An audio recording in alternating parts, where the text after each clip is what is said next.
बारा मिसळीची भाजी केली आता आणि ज्याची बाजरीची भाकर केली व त्याच्यात वांग्याच्या भात वाटाणा, वाटाण्याच्या भात बोर, बोराच्या भात हे आपलं बिबियाचं फूल, गाजर आणि कद्दू टाकलेत, मोहऱ्या लसूण टाकलाय. आता कोथिंबीर टाकायची, टमाटर राहतंय टमाटर टाकायचे, लाल तिखट टाकले.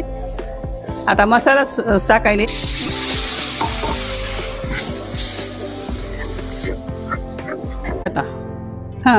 आता वांग सोडल्याच्या बाद मसाल्यात अजून भरव वांग आहे 12 मिसळीचं. आता ते वांग बघा कसं झाले तर आता लय छान पैकी झाले सगळं. आता 12 भाज्या टाकलं, हे कद्दू, वाटाणा, ही बाजरीची भाकर, ह्याला तीळ लावलेत आणि एकदा करून पहा तुम्ही.